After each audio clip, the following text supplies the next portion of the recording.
અબડાસાનો તાલુકા કક્ષાનું સ્વાતંત્ર્ય પર્વ કનકપર ખાતે યોજવામાં આવ્યું હતું। 79માં સ્વાતંત્ર્ય પર્વની ઉમંગભેર ઉજવણીમાં પ્રાંત અધિકારી પ્રજાપતિએ ધ્વજવંદન કરી ધ્વજની સલામી ઝીલી હતી। ધારાસભ્ય સહિતના પદાધિકારીઓ આ પ્રસંગે ખાસ હાજર રહ્યા હતા। હવે જોઈએ નલિયા આમટેક ન્યૂઝ બ્યુરોમાંથી હિરેન ગોસ્વામીનો એક વિસ્તૃત અહેવાલ। 79માં સ્વાતંત્ર્ય પર્વની તાલુકા કક્ષાની ઉજવણી કનકપર મધ્યે કરવામાં આવી હતી। અબડાસા તાલુકાના કનકપર ખાતે 79મો સ્વાતંત્ર્ય પર્વની ઉજવણી કરવામાં આવી હતી।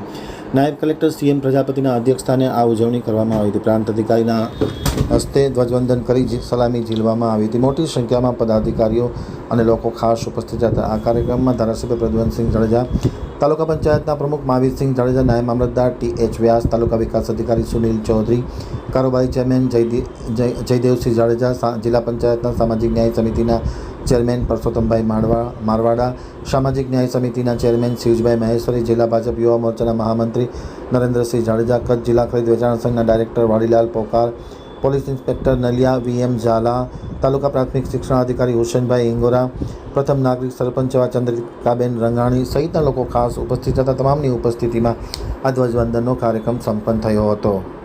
2025નો 79મો સ્વાતંત્ર્ય દિવસ આજે અબડાસા તાલુકા કક્ષાએ કનકપર માધ્યમે એની મોટા પાયે ઉજવણી થઈ અને સામાન્ય રીતે જે તાલુકા કક્ષાએ પ્રોગ્રામ થતા હોય તો એક મોટું ગામ હોય અને ખૂબ સારી વસ્તી ધરાવતું ગામ હોય એની અંદર થાય, પણ આજે અમારા ગામની અંદર જિલ્લા પંચાયતના સદસ્ય, તાલુકા પંચાયતના સદસ્ય, ગ્રામ પંચાયત અને સૌના સહયોગથી અને સૌની અરજીઓથી અમને સામે કલેક્ટર સાહેબે જે મંજૂરી મળી તો અમારા ગામ માટે એક ભાગ્યશાળી દિવસ કહેવાય।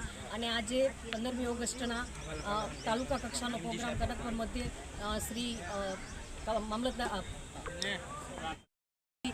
સાહેબના સાનિધ્યમાં ધ્વજવંદન કરવામાં આવ્યું અને ખૂબ સારી મોટી સંખ્યામાં અધિકારીઓ અને પોલીસ અધિકારીઓ સાથે અને હોમગાર્ડની સાથે પરેડ થઈ અને ખૂબ જ મોટી ઉજવણી કરવામાં આવી અને શાળા દ્વારા નાની મોટી બાળાઓ દ્વારા અને સાંસ્કૃતિક કાર્યક્રમનું પણ આયોજન કરવામાં આવ્યું અને ખૂબ મોટી સંખ્યામાં માણસોએ ભાગ લીધો અને સાથે સાથે વૃક્ષારોપણ પણ કરવામાં આવ્યું। તો આવી રીતે અમારી ઉજવણી ખૂબ જ આજે ઉમંગભર ઉજવવામાં આવી છે।